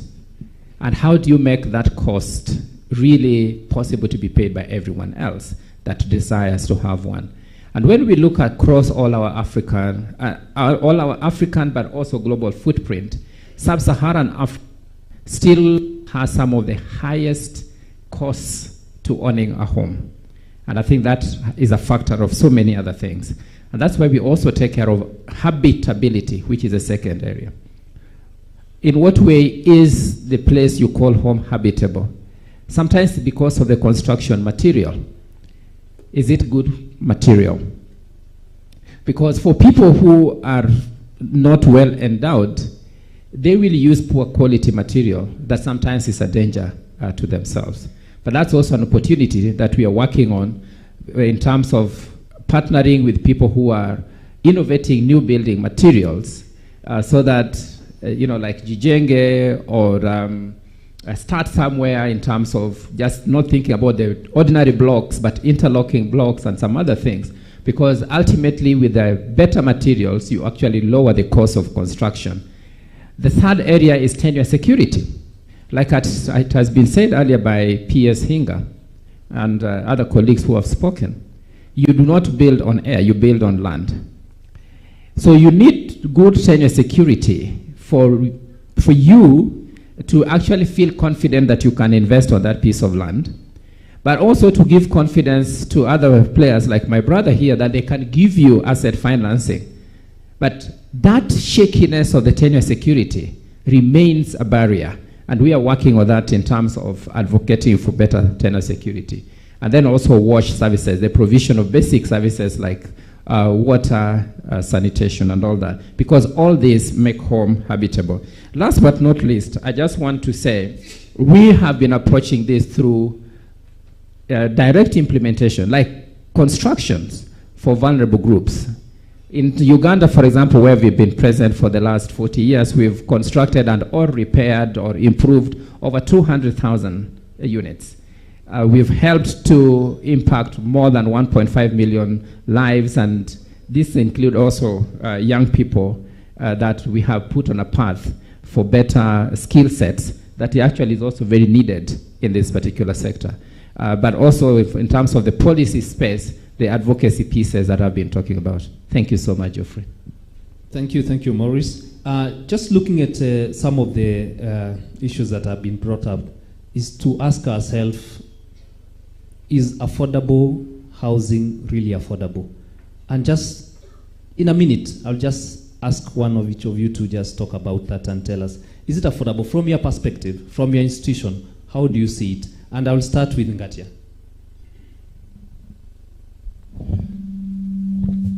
Thank you. I think definitely, as I've mentioned, if you combine all the incentives and everything the government is bringing to the table, the whole aim is to get affordable housing to be not just lucrative in terms of the business opportunity, but also affordable for the end users. The PS spoke about the Park Road project, where right now a similar sized 60 square meter unit, for I think that's a 2 or 3 bedroom, would be going for over 7 million shillings. But through essentially using Park Road as a test case for all the incentives that the government will put in place, we were able to deliver those units at 3 million. So that's less than half in the same area. So that is certainly affordable. But there's also affordability in terms of the end user financing. Now that's where I think we have a bit of a challenge, and that's where now we are hoping that, with everyone in this room, we can unlock a long-term solution. KMRC is definitely doing more than its part by providing mortgages at sub 10%. But we know there is a bigger market for home ownership than just mortgages. We know there is, there are rent-to-own schemes or rent-to-own arrangements that are very attractive for our population. We call them the tenant purchase schemes. Now, it kind of beats the purpose if you're delivering a house at a very affordable cost. If then at the end of the day, the end buyer has to spend a significant amount of their monthly earnings just to live in that same house, because interest rates are so high. And a lot of that is a factor of the risk that is whether it's perceived or real risk that is deemed by our financial institutions. And so what we're really hoping is that sitting together with these financial institutions, helping the market understand the risk profile of these TPS buyers or TPS homeowners, we can start to see the cost of end-user finance coming down. That way we attack the problem from both sides, not just the supply side, which is very clear, but also on the demand side. Thank you. And just moving on to George, on the same concept, and how do we bring in micro-housing into that space, and how can it be integrated with affordable housing so that we're able to push down these affordable credit to the Mwananchi down there? Thank you, Joyfully. First of all, I would take from my colleague from Habitat. I think for us, we really pilot a micro housing, and we are actually supported a lot by the Habitat for Humanity. And looking at our model, first of all, building a house looks like it's a lot. But I want to talk about the rural areas because that is where our focus is. And in the rural areas, people do not have regular incomes. They are not employed like some of us are. But and our clients are actually business women. But our model is where we utilize the locally available materials. That if you go to Western Kenya, there are locally available materials that are cheap to build. Labor is also cheap in that area. For example, when we build houses in the rural area, we support our clients to build houses in the rural areas. One of the costs that makes it cheap is that the husband actually becomes one of the laborers in that place. The woman is the one who is feeding the artisans. So we are looking at a model that is a product that is for the rural area, where we are reducing real costs. And that is a space that we are in KWFT in terms of micro housing. Because we don't want people really to move from the rural areas to come to town. We call it rural urban migration. We want to make the rural areas as comfortable as possible. And I like the direction the devolution is also taking, that they are also coming in handy to ensure that the rural areas are habitable. And I would also look at it, the affordable housing from a house to a home. What do I mean? That once even we build the house, the next thing we improve is sanitation. The toilet, we improve on it, we support the clients to do that. The other thing we look at, now this customer, we don't need clean water. Then we supply water tank to this customer. Then we move on, probably the customer is off grid. Then we support the customer either to have solar or to install electricity. So looking at it at our model, it becomes relatively cheaper. I would tell you a house that can cost you in Nairobi here to build 2 million, that is not a dream of a rural person. It will cost around 700,000 using the available local resources. You don't look for a big queue. You have foremen, you have artisans. They can now come up with a house, and you won't see those houses falling down the way what is happening in Nairobi here. That's my contribution, Jeffrey.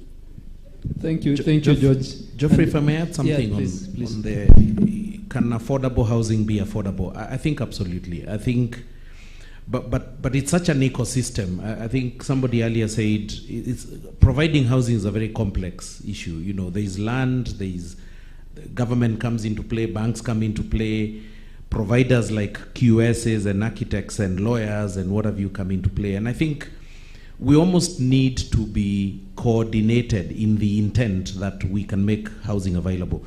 We often talk about 9% as if that's a low interest rate. That still is a very high interest rate.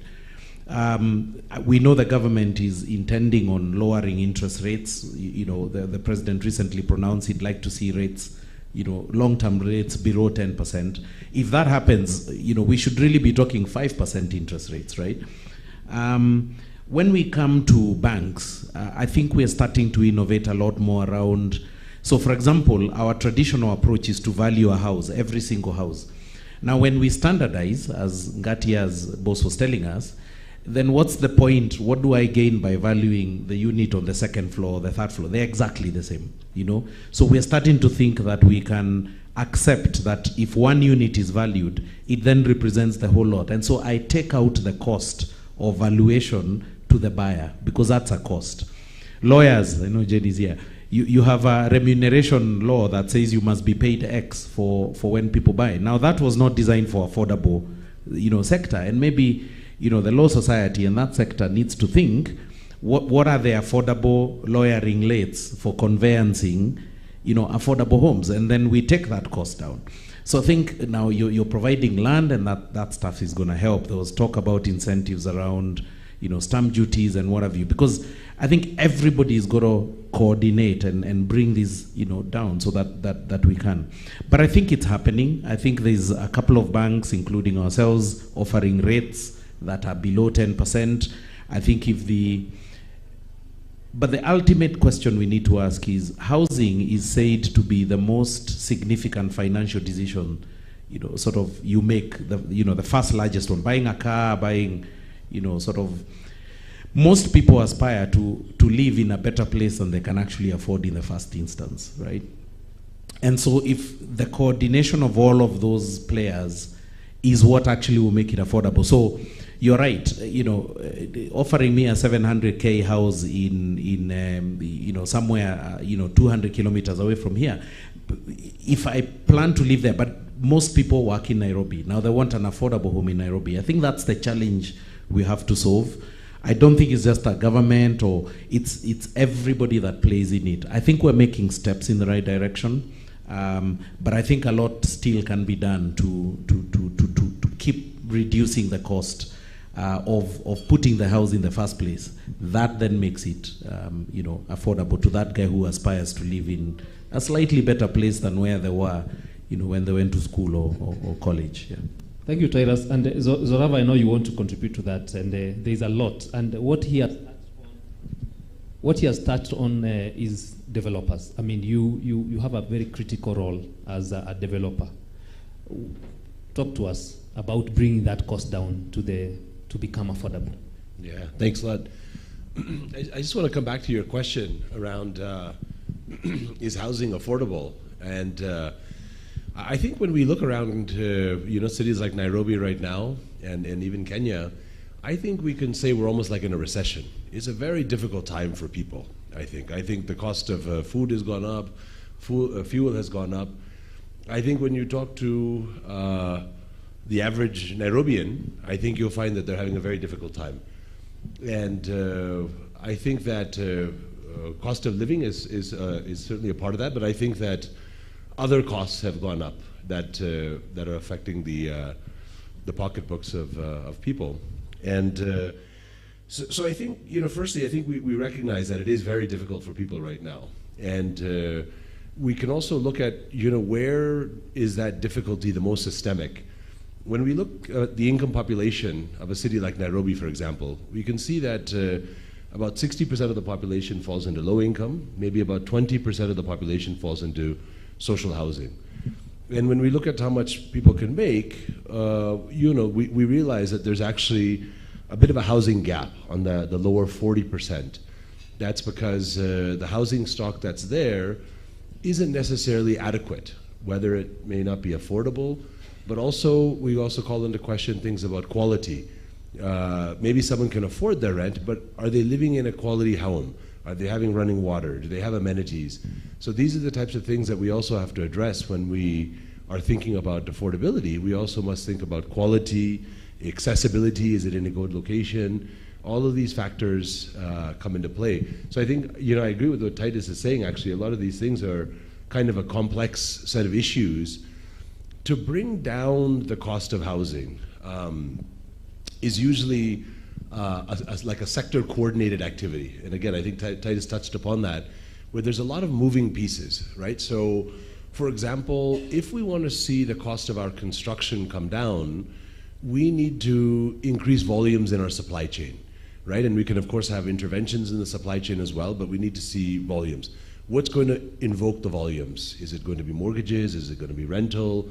What sort of incentives are required to pinpoint the exact issues where the costs are higher than normal? So those incentives then have to be coordinated with what developers need. So I think, all of this to say that I think that it is a complex issue to bring down the price of housing.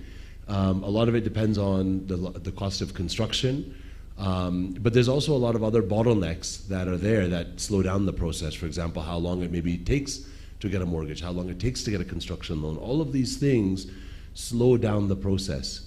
There's also a level of frustration in the process. For example, if it takes a long time to get a construction permit, or if it takes a long time to get financing, and a project never sees the light of day. We never actually calculate which projects never make it to market, right? So that's basically where we get the housing gap from, because we just aren't able to supply the market at the price points. We too are also encouraged by things like KMRC and bringing down the price of mortgages, creating accessibility. We're encouraged about programs around incentives and around urban infrastructure. But I think one thing that we probably feel like we need to see more of is we need to see all of this in a coordinated plan. We need to understand what is our 10-year housing sector plan for our country, both public and private sector, and what institutions plug in where, what is their participation, what is expected from them, and how is that going to overall affect the price of housing? Thanks.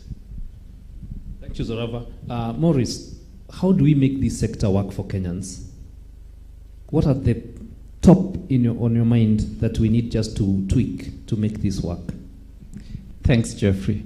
First, I want to tell Tyra that lawyers are affordable, at least most of us.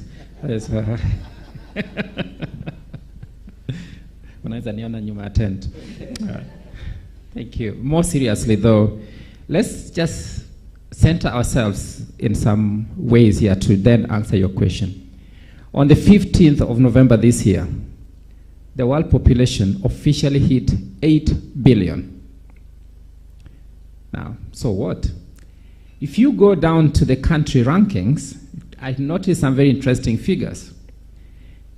In the order of population size, Ethiopia ranks 12, Egypt 14, DRC 15, Tanzania 22nd, Kenya 27th, Uganda 31st. Meaning that as we think about this sector, we are talking about a population that is going to be in need of housing. So it's not just about whether it is affordable or not. It is something we must confront. How, therefore, do we do that?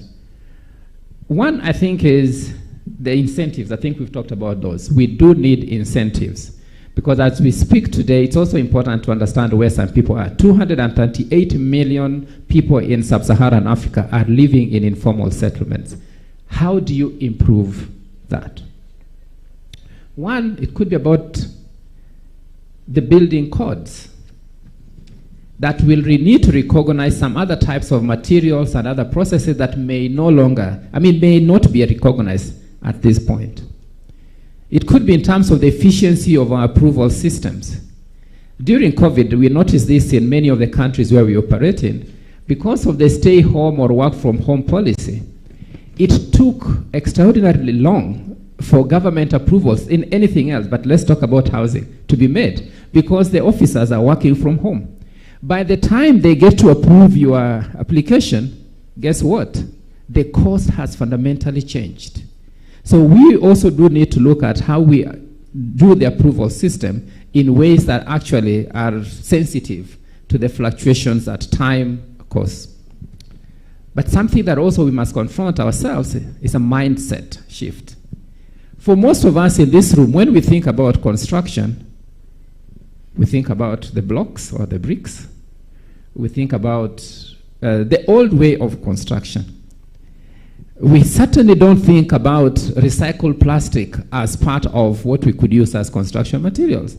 In fact, in some ways, we think it is even demeaning to imagine that I could use recycled plastic for that. So it's a mindset thing that we also need to do so that we can adopt newer and cheaper construction materials interlocking bricks instead of the ordinary cement, brick, and mortar, because ultimately the change in cost is real. But it also takes into account supply chain challenges, and this is where the government also comes in. Some of them have been disrupted by COVID, but some of them are just redundancies within our own operating environment. But there's another piece that we need to take care of: skill sets. I do not know if all of us are aware that actually, much as our construction sector is growing, to get a good plumber is a problem. To get a good electrician is a problem. To get a good interior designer and all these other people that do this is a problem. So one of the things that we need, because the supply of that is very low and the demand is high, it also increases the cost. So we do need to work with government to even do recognition of prior learning so that we can be certifying a lot more young people. And by increasing the labor market, we are not only giving employment to young people, but we are actually reducing the cost of that labor and therefore ultimately making it cheaper. Last but not least is just building greener.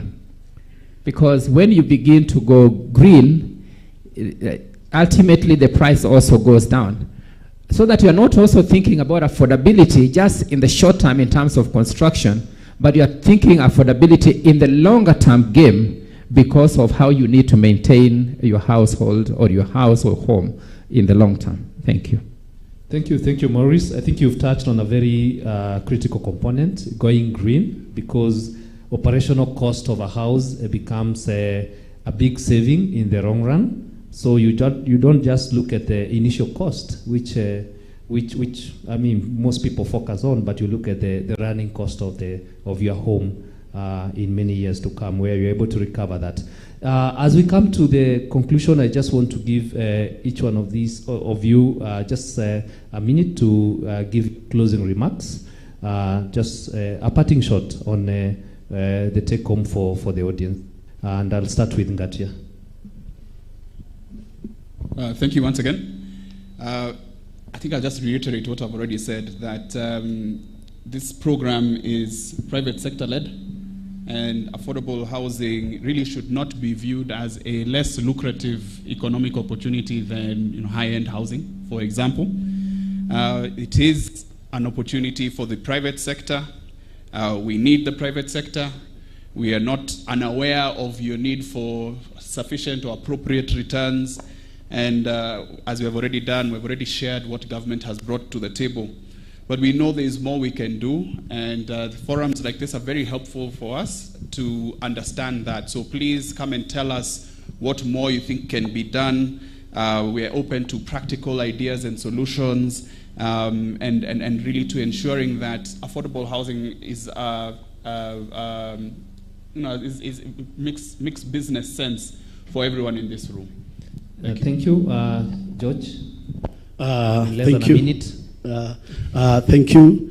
I would say that, first of all, when we are in school, we learned that there are 3 basic human needs: food, clothing, and what? And shelter. So it means that really housing is very important for us. But for us to get there, we need to make it like we have agreed. It needs to be affordable. Let's use the locally available materials. Let the National Construction Authority come and certify the local artisans so that they can be able to upgrade their skills to be able to build better. And then that we will make the rural areas a better place and a better home for us, and we curb rural urban migration. Thank you. Thank you, George. Zorava?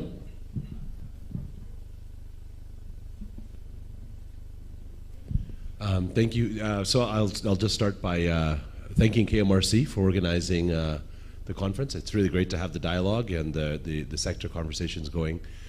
Yeah, if I had to pick like one thing, I think if we focused on the informal settlements and we work backwards from what people had the capacity to pay who live there, we might be able to figure out all of the other income levels.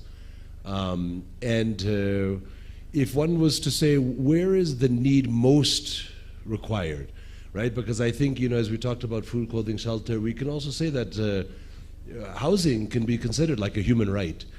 And so if we can focus on programs in informal settlements and design and figure out the economics and where we have to put interventions and how we can enable offtake and how we bring down the pricing, I think we'll be able to move in the direction of solving the problem. And so maybe it's the hardest part we start with, but things might just fall in line after that. But yeah, so excited that we're seeing progress in the sector. Exciting that it's again a part of the government agenda. It's a major employer. It's a major growth driver. We cannot stop the trends of urbanization. That is a global phenomenon. And so cities will continue to become more and more populated. So if we don't address the problem, it will become more exasperated. And so thank you again for the Thank you, Zorava. Tyrus, in less than a minute. I think if you think about the conversations last year was about plans and intentions. This year is about, 60 projects have been listed. Private sector is active. When you go to Tatu City and there's a developer putting up, several hundred houses in a premium development like that, Tilisi and what have you. So I think this year's conversation is very much executional, which encourages me a lot. Banks are in the market. My hope next year is that we're going to, or with all the infrastructure development, so people can move around and get to these places, because, I grew up in the Tatu City somewhere, Uko, used to pass there. It was a coffee estate. If you'd say 20 years later, people would be living there. The infrastructure development that has been going on is opening up these areas, if you think about Vipingo as well. Next year, I think we should all probably start by saying, private sector delivered, how many thousand units? Banks financed how many people? Because I think now we've got execution both in terms of providing houses. Last year and a couple of years ago, I think there was many doubts as to, is this thing really going to come together? I think it's really encouraging. I think the parties are now coalescing. And I think the story next year will be very much, how many people are living in affordable homes. Today we can only talk probably about one project. Next year I think we need to list 20, 30. Thank you. And I know, Maurice, you had already given your remarks, but I'll just give you 20 seconds. Thank you, Geoffrey. We must emphasize partnerships so that we can continue developing affordable products for micro-housing finance and other technologically viable solutions. Last but not least, let us bring more diverse voices into this conversation. How younger people think about homes or housing is very different from how some of us think about it. And because we are talking about their future, let us include them in that conversation. How women think about housing is very different from how men think about housing. So let's diversify the voices around the table. And let's be conscious when a voice is missing from the table. So we don't just ask who is here, let's also ask who is not here. Thank you. Thank you, Maurice. And I think at that point we'll take a question or two from the floor.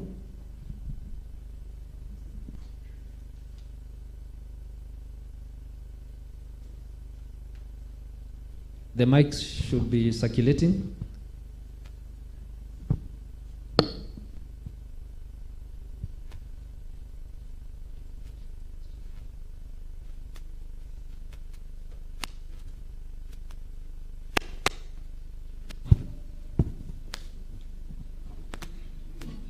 Thank you very much for the presentations and the discussions.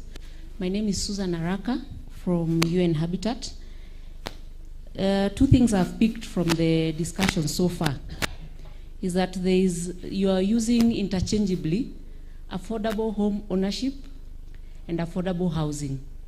We are kicking out rental people by assuming that for you to have affordable housing, you must own houses.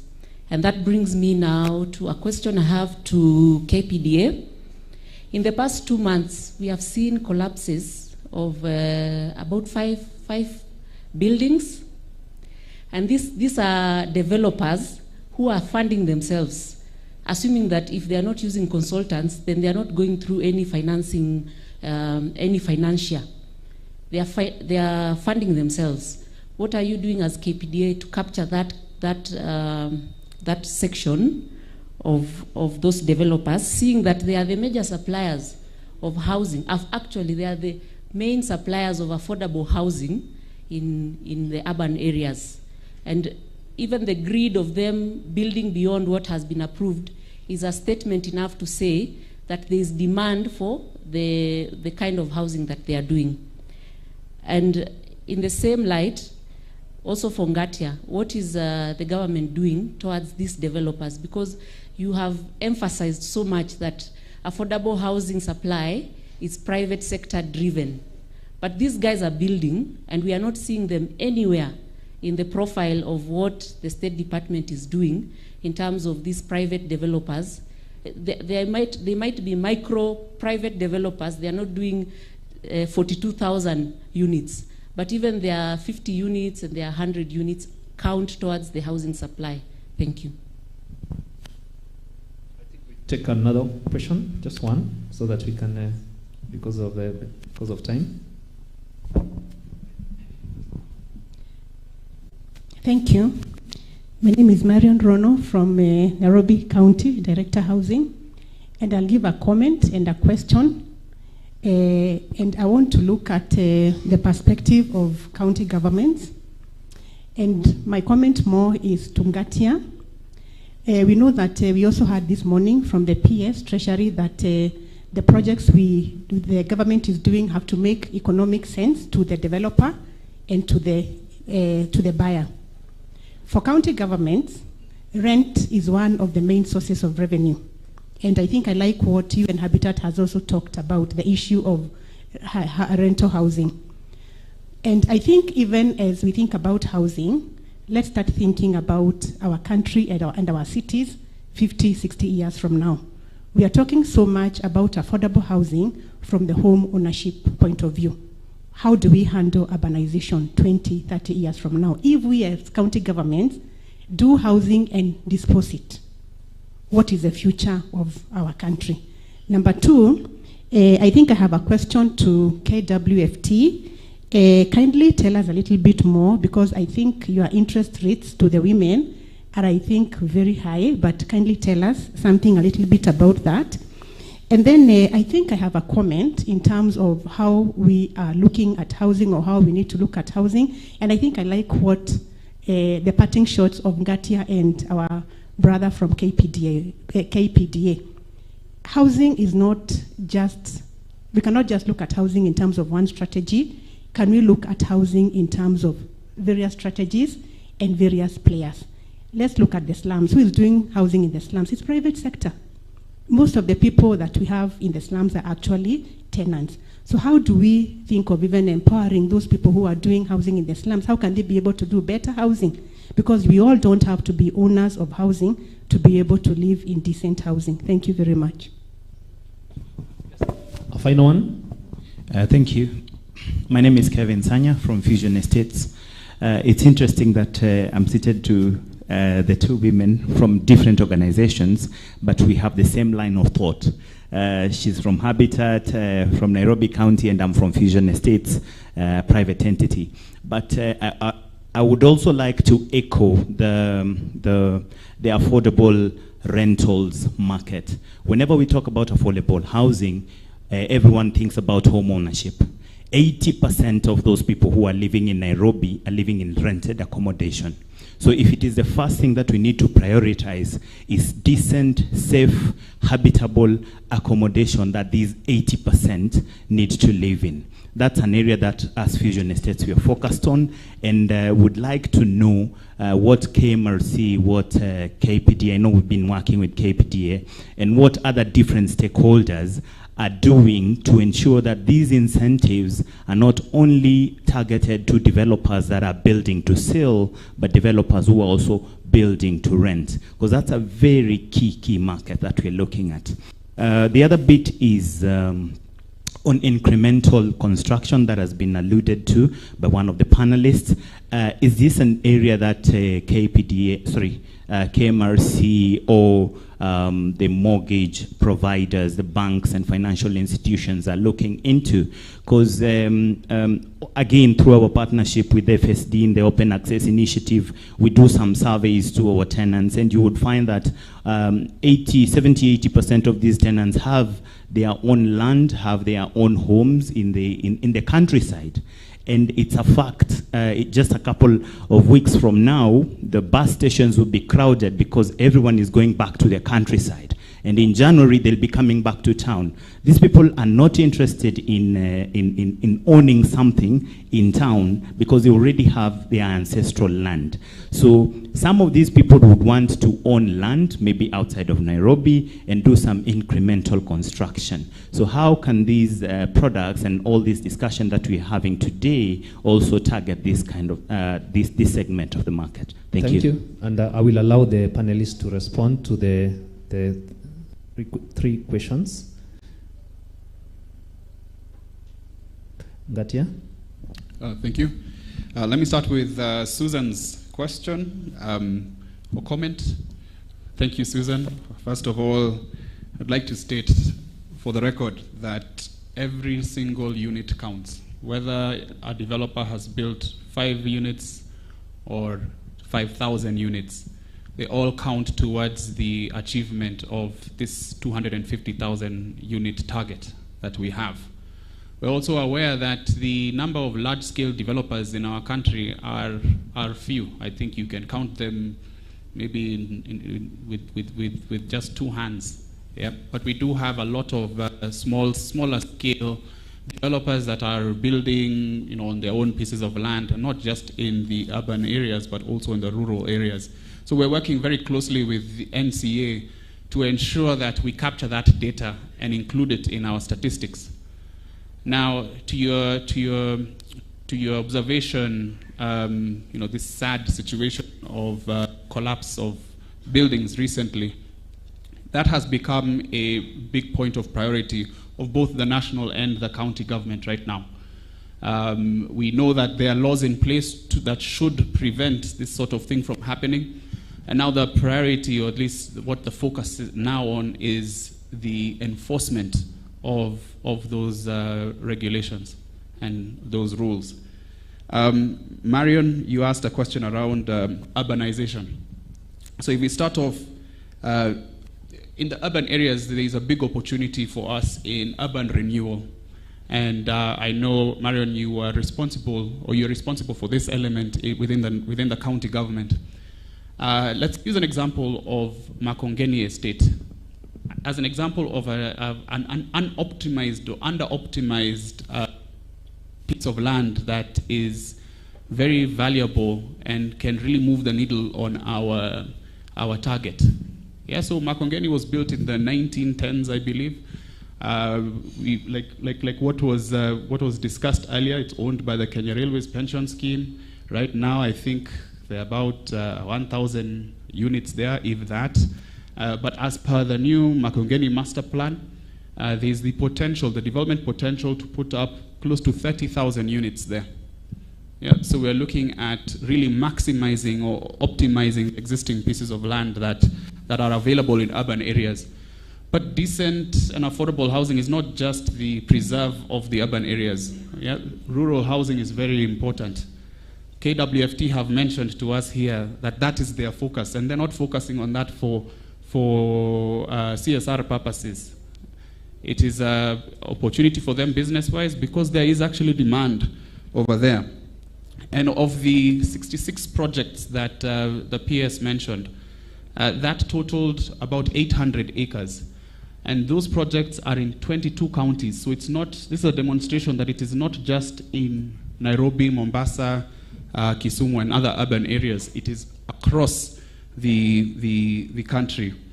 We know there is demand for housing in the rural areas as well. If you talk about specifically some of the off-takers that we are already engaging with, the county governments already have staff that they are looking to house, plus you also have people the people who are actually from these areas that want to buy units there as well. So once again, the focus of the government right now is not just on urban areas, and we hope by, with this one project every month, that every week that His Excellency the President will break ground on, you'll notice that it's not just in Nairobi. We mentioned Homa Bay, we did Kajiado recently, we're looking at Mombasa very soon, we're looking at areas as far as Maralal. So that should do a lot in terms of easing the pressure towards rural-urban migration, and hopefully, as a result of also all this development that will be happening, we will see the job creation that also keeps economic activity in these areas, rather than everyone trying to flood into the urban areas like Nairobi. Thank you. Thank you. There was a question from KWFT, and I want to make it very clear that if you look at our model, even when we are talking about affordable housing, if you come to the commercial banks and the others, you'll be told about title deeds. The rural areas where we come from, the title is actually owned by one person who happens to be like my father, where I come from. So for us, we are not looking at mortgages, we are looking at affordable housing. We are not asking for collateral. We are asking for alternative collateral and not the land itself. I would say there are many variables that determines the price that you charge as interest rate, but I would say that we are not able to satisfy the demand, and our prices are quite competitive in the market. Thank you. Zorava from a developer, there was a question touching on KPDA. Yeah. First I'll touch upon rental. I think it was something that came up with all three. So we think rental is an area where there's going to be a tremendous amount of growth. We agree that the city like Nairobi is 80% rental, and if you look at the quality of that rental, though, it's kind of across the board, and some of it is actually very low quality rental. And just another sort of example, if you look at informal settlement, so let's say Kibera is about 500,000 people, just to use a round number's sake. I mean, it might be higher than that, people say a million, but so if you see the land that is sitting there, it is a plot ratio of generally 1, right? In real estate, we look at things as a multiple of the land. In an area like Kilimani in Kibera, you can have a plot ratio of 3 or 4, meaning can you have 3 or 4 times more people living there? In that same land area, can you have 1.5 million people living in that neighborhood? And it's possible, because we know that you build vertically, and when you build vertically, you can put more people per square meter or per acre of land. The big challenge becomes infrastructure. How do you coordinate such activities? And a lot of that, we believe, is heavily driven by counties. So we think counties have a big role to play when it comes into sustainable urban planning and regeneration of some of these neighborhoods. And just to underscore that, you can find some very new neighborhoods coming about, but it looks like they've been there for 10, 15 years. And that's just a lack of strong planning, lack of urban controls or design controls. So there's a huge role to play. But coming back to rental, we do have a program, I mentioned, called the REIT Incubator Program. It's a collaboration of a number of different organizations. And that program really is looking to mobilize institutional capital for rental housing. It's specifically for rental housing. We think REITs are an effective product because it's transparent, it's tradable, you got tax incentives. So we think it's a way of the future for rental housing, and we've got a program running that's going to be in full swing by next year. So that's just a comment there. I wanted to address this comment about buildings that have fallen, and generally I think it's correct in the sense to say that a lot of the buildings that we see put up are actually by SME developers. We call them SME developers. And as was pointed out, I think that you can only really count the large-scale developers, those who put 1,000+ units on the market in 1 or 2 hands. The vast majority of the housing is built through SME developers. Now, in this particular issue recently, we did issue a letter or a press release about it, but beyond that, what we have is we have a program called our Capacity Building Program. And this program recognizes that the vast majority of developers are SME developers, and that they may require some capacity building, some education, some knowledge, perhaps some standards that they then need to either abide by or they need to sort of focus on. So we have a program to build that capacity where we work to influence with more design controls, more construction controls that is there to really support the market. And then lastly, we have been involved in discussions around a developer regulatory board where we seek to be an active participant in that board and help to self-regulate the industry as well. So that was touching upon that last comment. Thanks. Thank you, Zaraba. I think just a final response regarding the incremental housing development. I think there is support, even from KMRC funding, that the participating institutions are actually offering incremental housing loans in view of that they finance construction. They give construction facilities. So that is actually available from the participating institutions. Thank you. Geoffrey, may I just 2 minutes? No, less than 30 seconds on this. I think Marion also referred to counties own land and estates. They make revenue from it. So when we then develop and sell it off, what will the counties be making? There's this PPP issue that has also been discussed often, where perhaps there's an opportunity to partner county versus a private developer, change that housing estate that was built 100 years ago into 100 times more capacity, enable the developer to, operate it and get themselves paid back, in a period. I think there's an opportunity there that has been perhaps underexplored.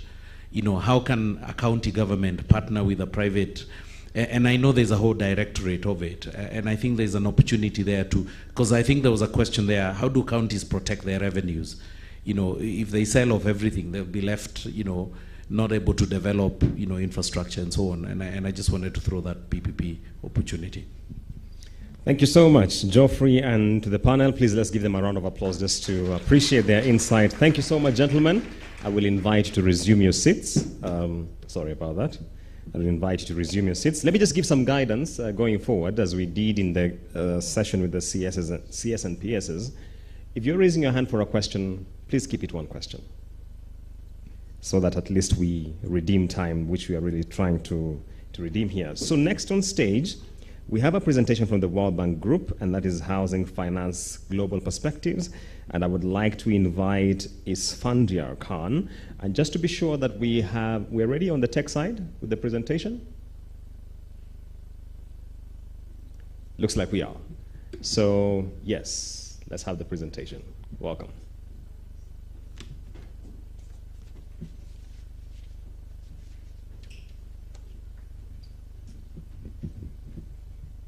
Good afternoon. So I have two negatives. I'm not a woman, but I'm standing in for a woman, so that's one plus. And I'm keeping you from lunch, so sorry about that. On the positive side, some of the questions that were raised, we have some answers here, so let's quickly get into it. So I'm Isfandiar. I'm based in Nairobi, and I'm the lead specialist covering a number of various areas. Do you see the presentation? Not yet, so we have to wait.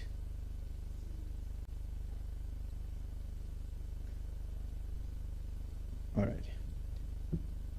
So we'll quickly get into things. So just an overview. So we've heard lots of things this morning about things that are Kenya specific.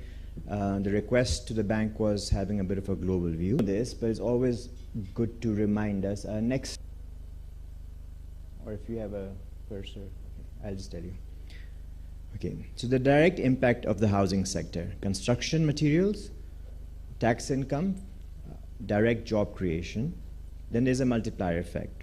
We all know every house creates a large multiplier. Maintenance, utilities, rent, consumer spending, energy efficiency. You do have a partner in the government, in the industry, whenever you talk about housing, because the multiplier effect is massive. If you look at contribution to GDP, just 2 or 3 examples, Morocco, actively, it is how much the construction sector in the case of Morocco, and since 2000.